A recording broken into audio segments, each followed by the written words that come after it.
Hello, everyone, and welcome. You have chosen the SCS City Sports Podcast, your destination for local sports news, be it high school, be it professional, or whether you just want to listen to us ramble on about professional wrestling or old Seinfeld quotes or crazy movies that we all like. Welcome to the SCS City Sports Podcast, brought to you by the fine folks at Gary Thacker Insurance over at 2382 Battlefield Parkway. You can reach them at 706-866-8283. Also, the Chattanooga Flower Market, 8016 East Brainerd Road, 423-899-2440.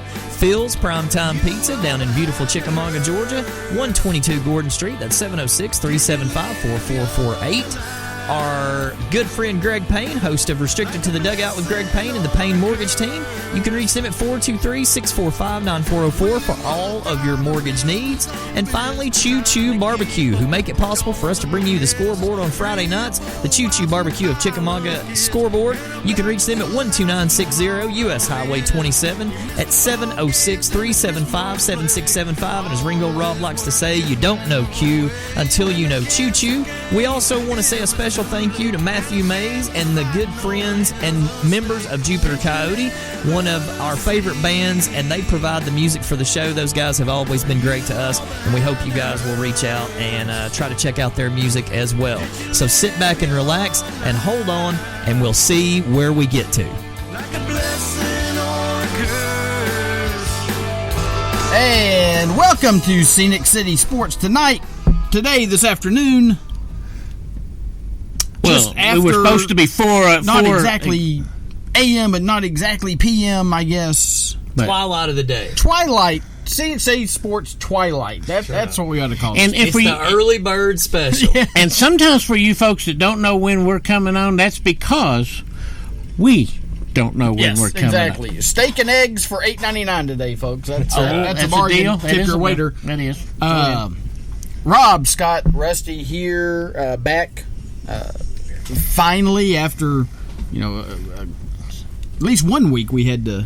Yeah, we took off. Yeah. We had, of course, a lot of you probably know if you follow us. Real close friend of ours, Mark Gilreath, who Rusty and I have known. I think Rusty's known him since 6th grade. I knew Mark. I really didn't know Mark until my sophomore year, because he's a couple years younger than me. When he moved up, he was in the band as an 8th grader, and he moved up, and I was already a sophomore. Of course, back then, we didn't have middle school. If we'd had middle school, we probably would have been in the middle school band together, but back then it was just junior high, 7th and 8th, so it was my sophomore year before I met Mark when he was in 8th grade, and he moved up and became part of the drum line, and but I want to bring something up. I'm sure Mark was a heck of a drummer, but you're assuming you would have made that middle school cut on the drum line. You kind of just jumped out there and as if you were going to be on it. Yeah, there was only two of us. Well, I'm glad you were honest about this band situation. I'll tell you this. You've told me your story before. You went through every instrument before they decided, well, try this one. Jim Souders had come down from the high school. Mark Elrod was the junior high director at the time, and Mr. Souders had come down, and because I was going to play football, and then I was going to go out for kicker because I was a soccer player, and I thought, hey, I can kick football if nothing else. And then all of a sudden, I changed my mind, and I said, I'm just going to. I think I'll try the band. So I had to get a whole new class schedule because the band was on a different pod or whatever it was back then. And we got there to band the first day, and they took us back into the band director's office one by one and let us try out every single instrument to figure out what might best suit us. This is high school football's version of spring practice, Scott, when they're trying to figure out what kid might be able to do what. Yeah. This is your version of that. Nobody had ever been in the band before, because after this year, after my 6th grade year, they started coming up to the elementary schools and started band programs back then. We didn't have it. I was the last group not to have a band program, or I probably would have jumped in there to start with. So anyway, we're trying every single instrument, saxophones, trombones, trumpets, everything. And Mr. Souders... You just continuously get the thumbs down. He just looked at me, he goes, you can't play anything. Did he tell your parents this? Because that could have made them mad, could have offended them by letting them know their son can't do anything in this band. Back then, have you tried kicking football? That was part of it. You know, we just went with it. We weren't offended. Because he was right. I couldn't get a note out of anything. And I'd never seen this man before. And he goes, "Man, you can't play anything." And I'm like, "Well, I've already changed my classes. There's got to be something." Hold it. You assumed that you were going to make this squad. Well, it was like, I'm in the class now. I've got to have something I can play. Tambourines. Otherwise, they don't have tambourines in this band. They always hand the tambourine to somebody that has now, no rhythm. here's the thing. So he reaches in. He goes, "Hang on a second." He reaches in the drawer and pulls out this practice pad and sets it down, hands me a pair of drumsticks, and goes, "See what you can do." And after about 3 seconds of hitting, he goes, "Oh yeah, I should have seen that coming. You're a drummer. Next." And sends me to the back, and hey, there was a friend of mine that had also played. Was this man so musically talented that he could just tell in a couple of your moments that where you need to be? Absolutely. Okay. So I say I'm a drummer. I was a drummer in the high school marching band, but when it came time for like concert band, I was a percussionist. Because if you play the drums, you're a percussionist, and there's probably about 30 or 40 different instruments that I probably played. Okay, so you maybe not you that suddenly many, went there's from a bunch. You suddenly went from you couldn't play anything to they put you in this little circle. I played more than anything. Bass drum, snare drum. We had, cymbals. There were tambourines and triangles and bells and xylophones. Mr. Saunders take credit for his find, because when he laid eyes upon you, you were terrible, and then all of a sudden he's got you in the MVP circle. I was good. We just didn't know it yet. The talent was always there. Tragically, I didn't go to that school to know anything about any of that. But Scott, anyway, and let's celebrate the times that you were in the band. We've done this for years now, at least once a year for 25 years. We have celebrated that. But there's something that is historically going on in MLB that I'm really pleased that it's taking place, and I'm pulling for both parties. And there's been times where folks are chasing records and they're not being pulled for. But let's start with Pujols. One, he's 2 away from falling into a club that there's only 3 others in, and I want him to get there. And nobody saw this coming at the beginning of this year, because he was just really kind of seemingly washed up, so to speak, because of his age and slowness of his bat. But all of a sudden, and I heard people say he's found the fountain of youth. At the level he's playing this year, if he could do this next year, he's worthy of being back out there. Oh, absolutely. But he's calling it quits, and I don't know that anybody's going to change his mind, but I really hate to see him fall short. I don't think he will. Somebody throw him something. Yeah. Somebody serve He's something so up. well liked. I don't think anybody's going to pitch around him at this point, or you hope they wouldn't pitch around him at this point. Of course, you're also trying to win ball games, too, if you're the other team and you're in a playoff chase. But if these games don't matter, some of these teams, just throw him pitches and let's see if he can do it. He's at 698. And like you said, there's only 3 members of the 700 home run club. And let me say this, and I've said this before about... There should be, if one for an injury, there should be 5. And this goes probably back 6. Yeah, and this goes back 15 to 20 years. But the 2 guys that absolutely mirrored each other from opposite sides of the plate was Bonds and Pujols. Bonds absolutely stood on top of the plate and made you throw the ball in the zone, and when you threw it in the zone, he hit it as far as he could hit it. Yep. Pujols was the same person in his prime from the right-handed side of the plate. Now the difference in Pujols, he's aged like normal people have aged, and Bonds didn't quite age that way when he left the scene. But they were both prolific hitters. Now, moving forward over here to Judge. Judge has always been that, here comes the second coming to the next baseball player, but he won't stay healthy. He won't stay on the field. All of a sudden, it's his last deal before the biggest contract of his career. Surprise, surprise, surprise. And he can stay on the field every night. He's so much bigger than everybody else. He's 6'7", and is it just because we talk about basketball players all the time, and we can go through a laundry list of centers that have had injury situations and health problems over the years. You look at Greg Oden and Sam Bowie, and Oden's probably the greatest example of that. Yeah, just couldn't stay healthy because of the wear and tear on their bodies and being so big. Anthony Davis, who's out in L.A. right now, can't stay on the court. Yeah, I mean it's to me it seems like it's harder to stay healthy when you're bigger, as big as you are, and there's more pounding on your knees and your ankles and stuff like that, because just the thing the way your body's the thing constructed. about what he's fixing to do, and I'm pulling for him. He may win the Triple Crown. He's hitting the ball at all phases, and in an era and time when somebody hits 60 home runs, they've got a 242 batting average. He's got a 320 pushing and hitting that, and he's got about a 3 or 4 percentage point lead, something like that. So I applaud him for what he's doing. Now, Stanton, when he got his big contract, was off of that MVP year down in the National League. All right, puts up the best numbers he's ever put up. Biggest guy in baseball pretty much at that time, and since then he can't stay on the field. Well, you just hope the Yankees will have enough money to keep him.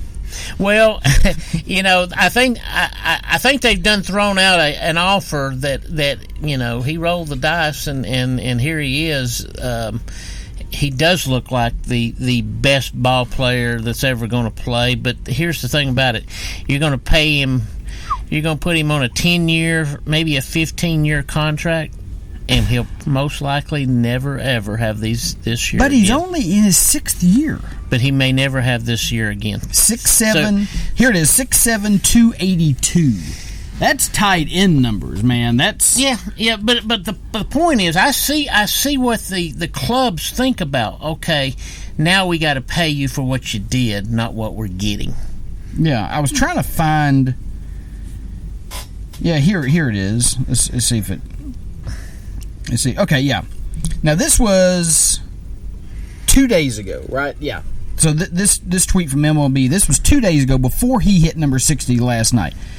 Aaron Judge leads all of Major League Baseball in these offensive categories. Not just the American League. He leads all of Major League Baseball in runs, home runs, RBIs, on-base percentage, slugging, OPS, total bases, extra base hits, and WAR. Scott, and the biggest product about that, all I can say is he has found a way to stay on the field, not in and not out, not in, not out. And that hadn't really been his career up to this point. Yeah. It's been, as times he's been out for weeks at a time. Several DLs. It says he's only the 43rd player to ever put up 120 or more runs and RBIs, 360-plus total bases, and 80-plus extra base hits in the season. Should he get to 130, 130, 380, and 90, he'll suddenly be on a list with only 17 players. And they were talking about, and we've been hearing this in baseball, especially Major League. And he's got a chance, like I said, to win the Triple Crown, which... Miguel Cabrera did it in 2012. I never thought that we'd ever see one again, but we got a chance for another one. The analytics of baseball and applying it to your game. And one of the experts were talking about the other day that he's found a way for that pitch that used to give him so much trouble. Not only can he find a way to hit it, he hits it out of the park now. Talking about the elevation of that low and outside pitch that gave him so much trouble in his early career. 60 home runs, and you kind of think, all these other big home run numbers. There hadn't been a whole lot of players that ever gotten to 60. No, 60 in a season. There's only like 60's rare air. There's only like 4 or 5 that's ever gotten to 60, and he just tied Babe Ruth. And let's say this. Let's compare the difference if we can, and there's so many years difference, but and we none of us sitting at this table saw Babe Ruth play baseball, but he was the man in his day. But the difference in who he faced on pitching what this young man's facing on pitching. Babe Ruth was a fat man with little arms.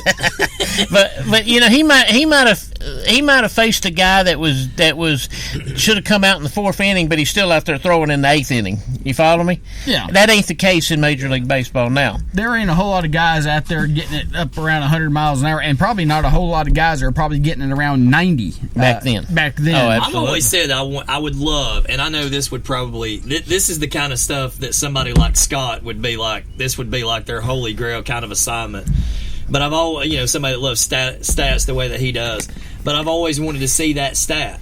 How many home runs did Babe Ruth hit in a game after the 6th inning? Yeah, because there was no such daytime thing game. Yeah, in daytime, and there was no such game. thing as specialty pitching back then.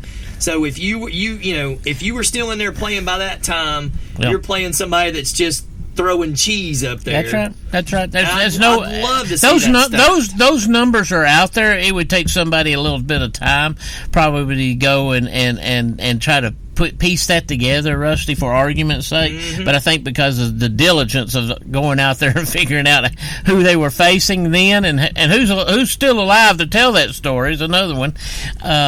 It would be too much time and effort for us to know the truth. Right. But we can be accurate in assuming that. Right. We sure can. But hey, I'm pulling for both of them in this respect. I do find it interesting. I was talking to a former minor league ball player the other day of many years ago, and he said, "Boy, isn't it just interesting?" And all he said is, "Isn't it interesting on contract year how all the injuries that we've had before and they amazingly play great all year." That's right. Well, but I mean, how many times did we watch stuff like that? I mean, I remember, to me, the most notorious offender of all time back in the day with the Braves was Jeff Blauser. I mean, how many times would Blauser have 2 or 3 terrible years, have a contract year, and in that contract year he'd hit 42 hit 30 home runs and a bunch of RBIs. And I remember when the Braves pulled the plug on not going as deep on a contract for Bob Horner. If you remember Bob Horner, everybody thought oohed and awed about how good he was, but he wouldn't stay on the field. Oh yeah. And so he finally ended up playing Japanese ball because they gave him a number that the Braves wouldn't give him, and obviously nobody else would. No. Rusty, asking you shall receive, my friend. Did you seriously just find that fast? Hold it, that makes me look bad. Because I just said that can't be done. I guarantee you that's something though that people have been talking about. I guarantee you if I had, and you just can't go on the Elias Sports Bureau and find out, but if they would come up with it in a heartbeat. But here it is: most career home runs by inning. First inning, Babe tied with Barry Bonds with 133. Second inning home runs, Babe's not in the top 3. Fred McGriff is the all-time leader in second inning home runs. Okay. Interesting. The crime dog. Third inning home runs, Babe is third with 94 behind Bonds and Aaron. He's not in the top 4 in the 4th inning. He's number 3 all-time in 5th inning home runs with 80. In the 6th inning, he's hit 87, which is 3rd. In the 7th inning, he hit 87, which was 2nd. In the 8th inning, he's tied with Bonds and Aaron at 74. Willie Mays, first on the list at 91. And in the 9th inning, Babe Ruth, 56 home runs, is the all-time leader. Inning. But now also in extra innings, he's tied for 3rd with Frank Robinson with 16. Well, but from the 6th inning on, he had a lot of home runs. Yeah. But let's talk about that stat in its purest form. I mean, you look at over 230. You look at how many home runs that Barry Bonds hit during that time stretch, and how many guys were Barry Bonds facing that was lefty on lefty matchups and trying their best to throw him just absolute garbage the entire time. Mm-hmm. And he's sitting there waiting on his pitch. Yeah. Whereas Babe, I mean, I don't want to discount what that man did, because what Babe Ruth did is incredible. And we didn't see it. We always see his highlights. We hear and in we black barely, and white. I was going to say, we barely see those. Oh, just a little, obviously this is the history teacher coming out of me, but since we're talking Yankees baseball anyways, today in 2008 was the last game at the original Yankee Stadium. Mm-hmm. Today in 2008. This day in 2008 was Time's the original. moving on. I got to go was there. the end of the original. Oh, I never did. I will tell you, that as a history guy, baseball history always has fascinated me more than any other history because there's so many little quirky stories. Yeah, they're all the history of all the sports are fun to reminisce about, but baseball one really spits out a bunch of stories. Well, look at the story of like Eddie Goodell, for instance. Eddie Goodell was a little person. Back then they'd have called him a midget, but back in those days he was hired by Casey Stengel as a pinch hitter, because he knew that his strike zone would be minuscule. He had one professional at-bat, and he got a walk. And that got Casey Stengel the base runner that he knew he would get. And it's one of the most famous pictures in baseball. You can find that picture anywhere. And Barry Hopper, the very famous, I think he's like a small percentage owner of the Yankees, but he's considered the greatest baseball collector in the history of baseball. He owns that uniform. And God only knows what it's worth. What number did he wear? That's a good question. I know it. Oh, come on now. For some reason I'm thinking like 6 or something like that. But not for the Yankees, because they... No. He batted for it was for the Philadelphia Athletics, I think, so it was for. Okay. What number did he wear? 1/8. That's right. 1/8. That's right. Yeah, 1/8. Yeah, number 1/8. Yeah. Okay. All right, but there's another example right there of just a tremendous story that comes out of professional baseball. There's just so many. And you've taken over the years. They've taken those stories and they've made some of the best movies.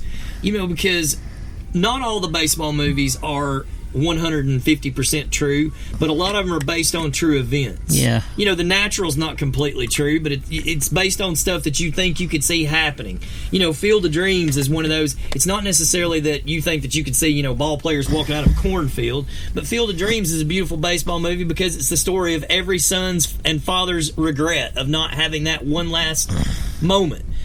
All the baseball movies, everything about baseball is just so much more romanticized, and I think part of that is because when we go watch football is a constantly going sport. Even with the huddles and all that, with the 30-second breaks or whatever in between, it's a constantly going sport.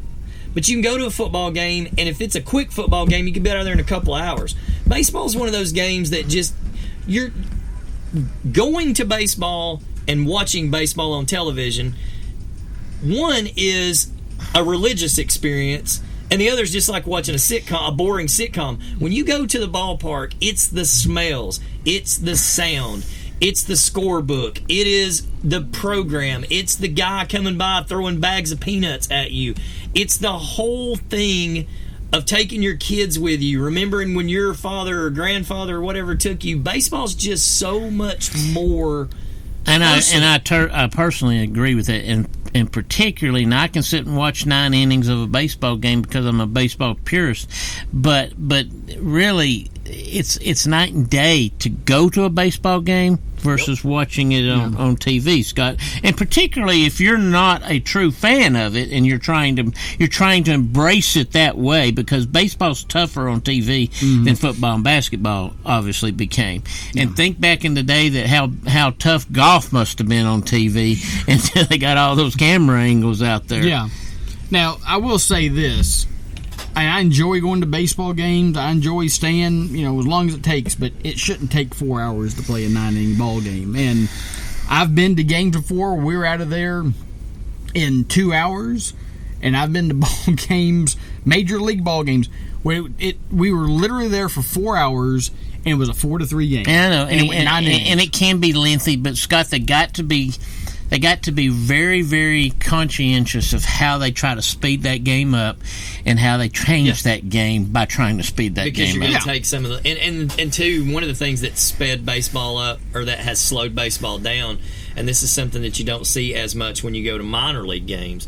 When you go to minor league games, it's all about the baseball. I mean, you go out there and you watch a 9-inning ball game, and you might see a couple little side things, singing of Take Me Out the Ball Game, the 7th inning or whatever. But, I mean, you go to a Braves game, and there's something in between innings every inning. Yeah. Well, this is the Home Depot tool race. This is, can you beat the freeze? There's something.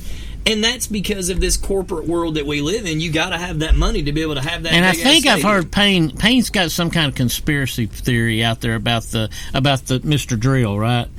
Yeah, that Mr. Drill is being held down. He's being held back. He's a travesty. He's the best athlete out there, but somebody don't want him to be. And a couple of those tools cheat. Well, and especially that bucket. Continuously. I'm going to say continuously. Mr. Hammer's mama over there has put in some dollars, and Mr. Drill's mama hadn't done that, and that's the that's the whole thing there.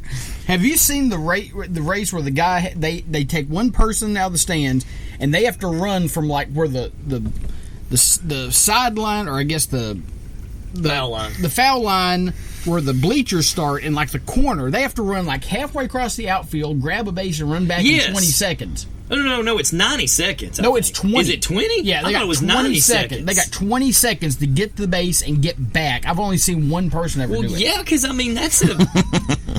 Good Lord, man. I mean, that's like Olympic sprinter type speed. Yeah. That's like 2 60-yard dashes. How was Boog Powell going to win that? And he's a professional baseball player himself.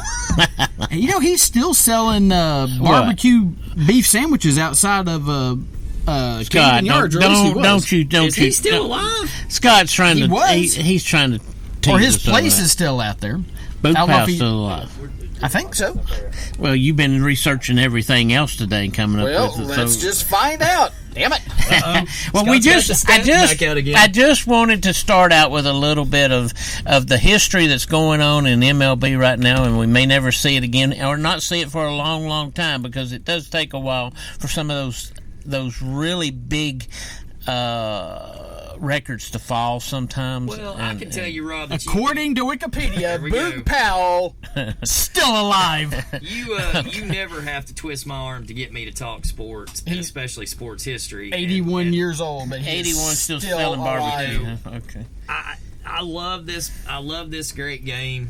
I mean, if you are an American of a certain age, there is a chance that at some point in your life you have had that leather glove on your hand, or you have held that bat in your hand, because that's the sport that we all grow up playing. And it is just something that baseball is the one thing that we've talked about this before. It's the one thing that I feel the most sorry for umpires and stuff at, because it's the one thing that everybody thinks they know about because they played a little. Yeah. Not everybody played football, not everybody played soccer, not everybody played, basketball, but by God, everybody had a baseball bat in their hand at some point or another, and they think that qualifies them as an expert. And Rusty has got to prove a point, and Scott goes to probably more high school games than even I do nowadays, but everybody that's there can pretend to be an expert. Oh, they're armchair umpires. Oh, yeah. But that's not necessarily so in football. No. Especially in baseball, when they're 200 feet from the plate, set between, and they saw through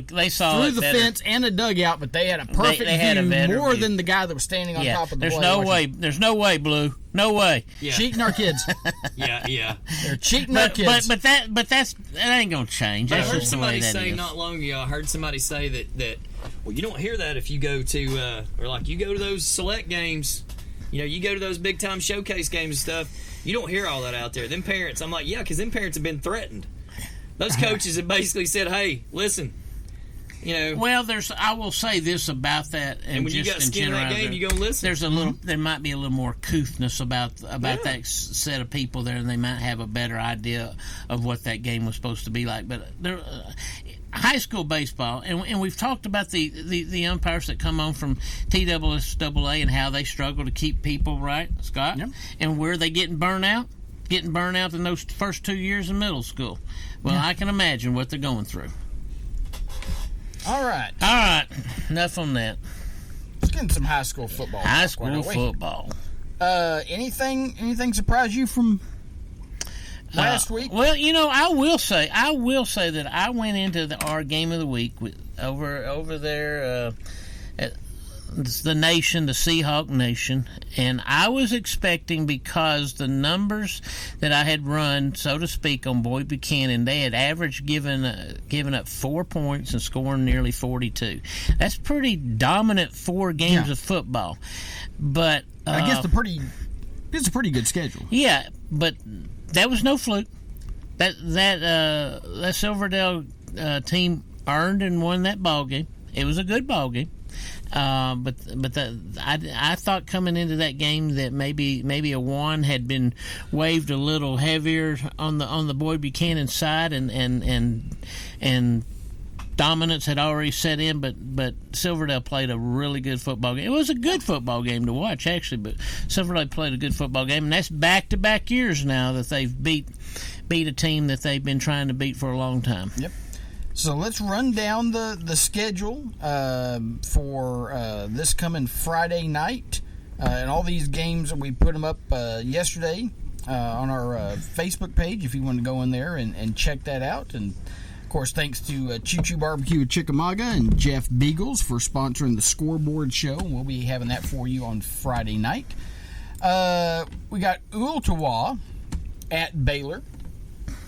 Sequatchie County at Bledsoe County. I meant to look. Let me see if I can find that real quick, because they play for an award, and I don't want to get the name of it wrong. Oh, is that one of those like the golden shoehorn kind of thing? It's the battle for Chief Roaring Eagle. It's a wooden carving. Matter of fact, we've got a picture of it on our site. Yeah. The battle for Chief Roaring Eagle.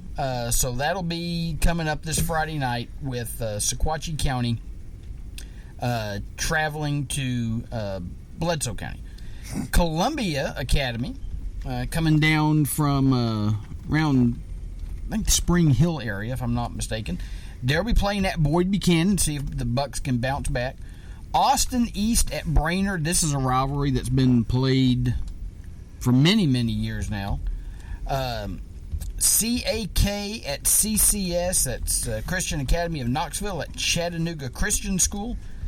That'll be an interesting game. Chattanooga Central takes the drive up a little past Knoxville. They'll battle Clinton. Here's a game I've always wanted to go to, and just basically because this to me is small town high school Friday night football, and I thought about asking if you guys want to make this the game of the week. Tellico Plains at Copper Basin. We get caught in a snowstorm or something. Seriously.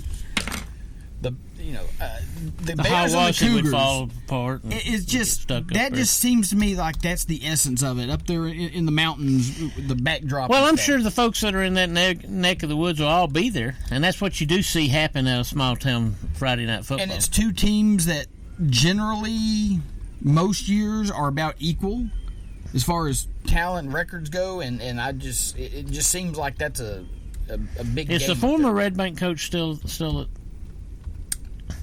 Copper Basin? No, I don't think he is. I'm not 100% sure. Polk County will head up to Cumberland County. Silverdale at DCA. Is there going to be a hangover for the Seahawks taking on a DCA team that Boyd beat earlier this year? Grundy County, not too far of a drive over to Franklin County. Hickson at Howard. Can Hickson get another win? Can Howard get their first win of the season, I believe. Lookout Valley at Huntland. And again, I ask Rusty Parkhill, as I ask every year when this happens, what famous football player played at Huntland High School? And why should we should know this, because we've had to answer somebody major famous, and we've been right, we've been wrong. Interesting to use that terminology. Yeah, who is it? Johnny Majors. That's right. Yeah. And his father, Shirley Majors, was the coach up there. Good old Shirley. Bobby was the player. Shirley. But Lookout Valley, we battling the Hornets. I am serious, and please call me Shirley. Meigs County at McMinn Central. East Hamilton and McMinn County ought to be a good ball game. Ought to be a good ball game. Knoxville Grace at Notre Dame. Sale Creek travels up to Pickett County, and then I haven't heard any difference. So we think we're pretty sure it's being heavily considered at this point. Absolutely, no votes against it. I know we haven't posted it yet, but no votes we're thinking this might be the game of the week this week, and that's Ray County taking the drive down 27 to battle Red Bank. Tom Weathers Stadium. Ray County, much better than their record show. They've played a brutal schedule, including Alcoa and I think it's Anderson Tom County. Weathers Field. Tom Weathers Field. Okay. Yeah. Apologize. But Ray County is a really good football team with a record that doesn't reflect that, and Red Bank's a really good team. Yep. No, and we think that's the ball game. The person that votes the loudest is not present. Yeah. Sweetwater at Sequoia. East Ridge is at Signal Mountain. Tyner. Can the Ram train keep rolling? They're at Saudi Davies. And in the near future, Tyner will be the game of the week. Yes. North Jackson at South Pittsburgh. Here's that other border battle that we've been talking about. They played a team out of North Carolina. Now they're playing a big team out of Alabama. Mm-hmm. Yeah, and again, if you've never had the opportunity just to stop and say, where can I go watch a Friday night football game and get a different perspective of how things are, well, drive over there to South Pittsburgh. You'll enjoy that. And especially if you want to see this game, I'd suggest leaving right now because you may not get a seat. That game last year, if I'm not mistaken, North Jackson was up big, and South Pittsburgh came storming back like 3 late touchdowns. And they were out at North Jackson last year. Yeah, and that really was the game that kind of got that South Pittsburgh team into believing we're who we are. Got them going. Cleveland at Walker Valley. I think is it Pediatric Cancer Night? Did I see that at Walker Valley? They're doing something. Wearing gold for that. That'd be a good ball game too. Now and then Red Bowling Springs coming down to Whitwell. So that's the games in Tennessee. Now in Georgia, not as many games this week. This week and next week, we've got some teams that are taking some weeks off, but some very important games. Starting with this one, Ringgold at Adairsville. Possibly could determine 1 and 2. Maybe. It's at least in the conversation. There's 1 or 2 other teams in that region that are probably going to have a say before this is all said and done. But Ringgold and Adairsville, Ringgold went down there last year for the first time ever and got, well, not the first time ever, but got a win down there for the first time. Why are they going back? Just the way the contracts were done up this year, and with the region changes, I guess they decided just to do it. Go to Adairsville first this year, and then of course next year they'll be at Ringgold. But the Battle of the Tigers, and we'll see which one comes out on top. Ridgeland at Bremen, first time these two have ever met on the football field. Dalton at Cedartown. You talk about a throwback game with a couple of powers from 50, 60, 70 years ago. Cedartown is rolling right now, and that's putting it lightly. Pepperell at Chattooga, St. Francis at Christian Heritage, Armurchie at Coosa. Here's an interesting game. Darlington at Dade County. Most years you would say this is going to be a blowout. Darlington beat Northwest Whitfield last week, and they were up big and then had to hold them off at the end. Dade County can throw the ball. They can throw the ball like Northwest Whitfield can. Don't be surprised if Dade County gives Darlington a whole bunch of fits in this ball game. I'm not going to pick the Wolverines to win it, but because I think Darlington's got a better team overall, but that could be a lot closer than people think. Fannin County is at Gordon Central. Just down the road, Lafayette at Gordon Lee. 2 teams that have been playing since, I think the first GHSA game between the two was back in 1934, but I have seen newspaper clippings out of the Walker County Messenger from like 1905 or 1910 where Lafayette High School played Chickamauga High School. So in some capacity, there's been football between Lafayette and Gordon Lee for over 100 years now. Chattanooga Prep, a relatively newer program, playing homecoming at Heritage. And Heritage has got this game and then Southeast Whitfield to start next week in the region schedule, and then the game against Cedartown. And that will be, I'll go ahead and tell you right now, that's going to be the game of the week for October 7th when Cedartown comes to Heritage. But Chattanooga Prep be coming to Heritage. And if you haven't seen Chattanooga Prep, the Sentinels, pretty much all freshmen and sophomores, but you look at that coaching staff. Sammy Steemster went to Ottawa, MTSU, and the Dolphins. Turdell Sands is on that team, on that coaching staff. Eric Penn was one of our big stars of one of our Tennessee-Georgia All-Star games a few years back. He's on that coaching staff. So they've got some names that have come back that are taking over that program. So that's good to see some of those guys giving back. Kahula Creek is at LFO. Can the Warriors get it done, or the Colts? They're rolling right now, folks. Cass at ML King. ML King's a team that used to be a pretty darn good power in the higher classifications. I believe that's where Kenyon Drake, NFL player, went to Alabama. He was at MLK because I actually saw him play in a 7-on-7 down at Dalton when he was in high school. Murray County is at Model. Haralson County at North Murray ought to be a good game. Woodland at Osborne. Allatoona at Rome. And Druid Hills at Southeast Whitfield. So that will close out the games that we're going to be covering. Any one particular game steps before we get to the top 10? Any one particular game? Well, again, going back to that Ringo Daresville game, Scott. That I looked at that Ringo schedule back in the summer, and I thought, there's some situations early that they could stumble on, and they did. Yeah. But I saw after about midway, I saw a lot of wins should be setting up in that favor, and the fact that Coach Akins has gotten them back to 2-2, in my opinion, is really, really important. Because if they, for some reason, could have been 0-4, sometimes it's hard to reel a team back that has all those wins stacked up, but they're not willing to play for them. Now they are. Yeah. They've got something to play for. And you said earlier in the year, I think you thought that Daresville was what most people thought was they're the favorites for that because of what they were bringing back, right? Okay. They've got experience coming back all over the field, offense, defense, offensive line, big physical offensive line, athletic. But if Ringo can find a way to go down there and win that one, there's not another game on their schedule that they can't win. Mm-hmm.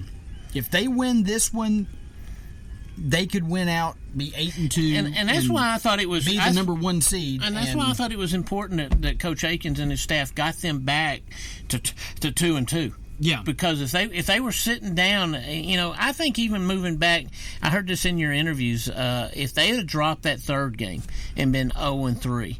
Then what can we get? What can we get out of these kids to play hard to get the wins that should be attainable? Well, that game may very well have been a big swing game for them. And I think I might have mentioned on the show before, but this year region, the regions that match up in GHSA, Region 6, which is Ringgold, Daresville, LFO, Coulee Creek, all those, they match up with Region 5. And if there was ever a year where, by God, you better be the number one seed coming out of your region, it's this year, because Region 5 right now is Cedar Grove, Sandy Creek, and Carver of Atlanta. Okay. Back to Sandy Creek could just be Collins Hill, and Cedar Grove played Carver for the state title last year. Yeah, I understand what you're saying. Not that the number 4 seed, which is going to be Douglas, that they're a pushover, but you probably don't have a chance of beating them. But we've seen many a times out of this area up here, if you take off as the 4 seed to that 2-hour bus drive, somebody's fixing to lay 50 or 60 on you. Yeah. That's what you get. So you really want to be the number 1 seed because you have a whole lot easier path of getting to the possibly the quarterfinals and even further. And if you're 2, 3, or 4 this year, even playing as a 2 seed playing at home, you could be looking at one of the top. Right now they're ranked 1, 2, and 4 in the state. Mm-hmm. Well, so, every week's critical. Yeah, and but we got a while before we have to worry about that. Rusty, I believe we have the top 10. Yeah, it is. If we go from bottom to top, we'll start at a tie for 10 with Dade County at 3-1 and CCS at 4-1. Number 9 is East Hamilton. Number 8 is Northwest Whitfield. 7, Calhoun. Tyner at number 6, Bradley at number 5, Red Bank at number 4, Heritage at number 3, and McCallie at number 2, and Baylor at number 1 at 4-0. That has just been posted hot off the presses on Scenic City Sports on Facebook.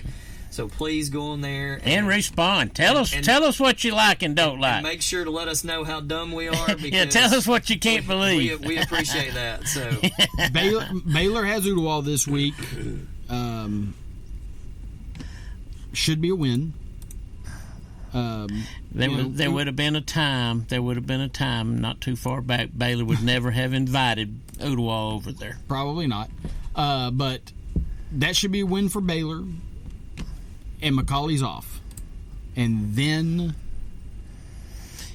yep, it's on. It's on. You'll see the first big white sheet with a blue M on it, or a red, red B by time the game ends. Well, I'll see a lot of the white and blue running up and down Brainerd Road through the tunnels, and then of course if I was on the other side of the river, to which I don't find myself that often, there'd be a lot of big B's over there. So yeah. It's an exciting time inside the city limits of Chattanooga because it's Baylor McCallie week. But we are not quite there. And of course McCallie's off this week, so they have the ability to game plan for Baylor, and I'm sure they'll be over there watching them. But Baylor can't look past anybody to that ball game. Will they have to dress incognito because security is like? Well, that's right. If you show up with a white M on a blue hat, you're well, you might not. And both teams are going to be showing up basically in the same colors the other night. So if blue gets in the room, it's going to be easy to spot. The PA man might say something. Yeah. So if you're going to go scout for Baylor for McCallie this week, I suggest wearing a different color. Yeah, you got to send somebody else over there. A little bit better, but I will be talking about game extensively next week. As we saw, it's according to the story we saw, it's the oldest rivalry.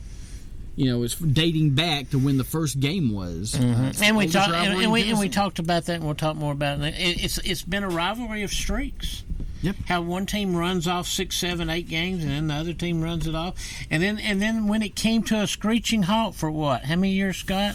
25, 30? I was closer to like 40. 40 years where those deans just thought, nope. We're putting too much emphasis on athletics. That's not what this is about. Yes, this is not what we're in school for. Well, guess what? Well, graciously, those deans retired, and we moved on. What you were in school for? How did we come back to the table of sitting down amongst the two teams and saying, hey, we got to put this back together? Where did we meet, and who was the talking heads for both sides? I can see McCallie saying, well, let's meet down at Wally's and just talk it out. I see Baylor saying no. I think it was 1970. So what was around in the 70s? Rob. Well, yeah, I was out there. There was maybe a crystal somewhere. Well, nobody's going to expect us to show up there. Bees was there. Well, yeah, we're trying to think of neutral. You had the town and country over there on the other side. You could have went down to Broad Street and ate at Mount Vernon. Yeah, you might need to go. You might need to go neutral. That'd have been the loft. More, the loft. The loft could have been slightly new. Bennigan's.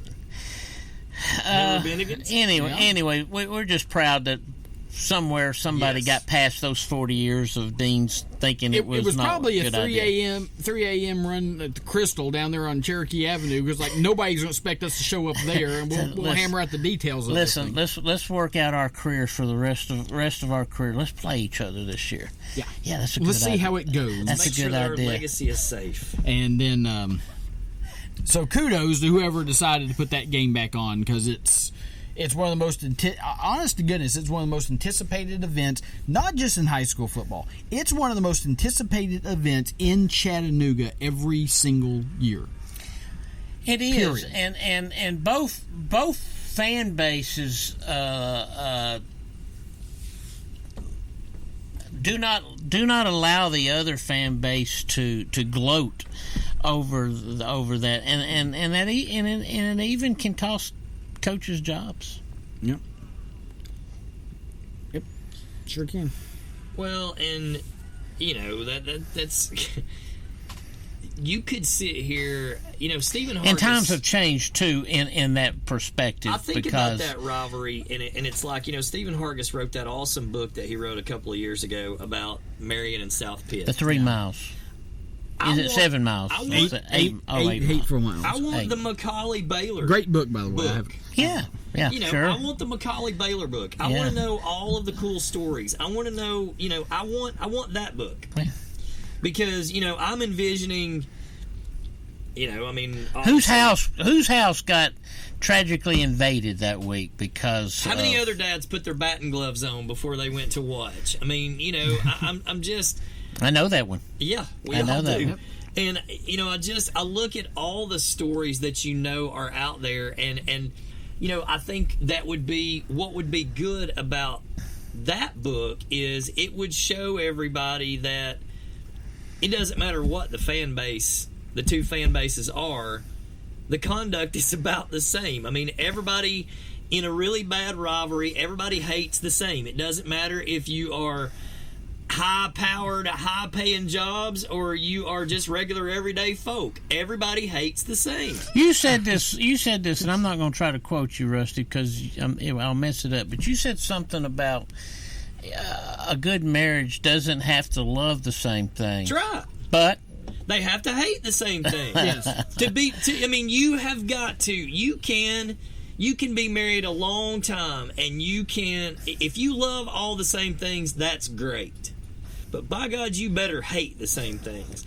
Because don't you be the one that hates one thing and she thinks it's the greatest thing in the world, because that ain't going to work out. You better both hate all of the same things. So there's some we assume there's some similarities in this rivalry, Scott. That I've never gotten to go to the game because, like I said, because I always have to work somewhere else on Friday night. But that's on my to-do list whenever I retire. But the memory that I'll always have from being associated, with the game over the years, being part of the media. What was the elbow drop onto the mascot? I knew that was where you were going. Agged on by a few other people, I think. I won't name who that one person. I have to laugh every time, and I don't know who that kid was in the mascot. That poor guy in that mascot costume was like somebody told me who it was. I'm pretty sure he was like a cheer instructor or something at one of those local academies or something. Was there not afterwards a small bill sent to the other side? I think there was. I want to say that he got like a broken nose or something because the head shifted or something. Or we destroyed the costume. Yeah, we destroyed the costume. I mean, you'll start. We'll start seeing the flags flying around town. I don't know. We got the Letterman versus. Yeah, I don't know that we're still in the era of the hype video. I don't know that we're necessarily going to see that again. Well, we might. They both do a good job. They do very good jobs. Yeah, I remember, they really do. At one time our good friend Greg Payne played Stone Cold Steve Austin in one of those hype video iterations. So I don't know that we'll necessarily see that. But this is one of those. Well, in this recent memory, Macaulay has got 6 or 7 straight. Yeah, they've got 3 state. Due. They got 3 state championships. Baylor is due. Mm-hmm. And I'm gonna say something. I haven't seen Baylor up close except in the jamboree, and I thought they came out looking fine for what folks show in the jamboree. But since then, they've gone on and they've played well, and they've beat the teams they were scheduled to beat. So that was a very, very good Macaulay team that got hit with heavy graduation last year. Now, I'm not going to say Macaulay hasn't replaced those kids because I have sources over there that tell me that they have. But that was a very good Macaulay team. But if Baylor wins that regular season matchup. And that's important too, but then there's another one potentially lying down the road. But if they win that first one, what a feather in the cap that's going to be, and what a boost it's a confidence to those kids in that program. Absolutely. And for that fan base, because there's 6 years there. There's some seeds of doubt sitting in those stands when they're wondering, well, can we do it or not? Here's Macaulay just running out what they've done so far this year. Beat Chattanooga Christian 28-7. Beat Woodward Academy, pretty good program out of Georgia, Absolutely. 17-13 down at Findlay. They lost that home game to MBA just there in the last couple of minutes on a late field goal, 23-20. They destroy West Broward out of Pembroke Pines, Florida, 62-27. It wasn't even that close. And then last week, they went to Knox Catholic and put a whipping on the Irish, 38-17. Now, if we look at Baylor, maybe. You're promising. Well, I thought it would just directly take me there, but for some reason, Well, see, the problem there is it's a computer. They hadn't been beat, Scott, just to let the cat out of the bag, but and they are. Well, I know they've played at Scenic least, City Sports #1 ranked team in the top 10. I know they've played one similar opponent, and I wanted to double check. I think it's Knox Catholic, and I think it is Knox Catholic. Oh, Max Preps.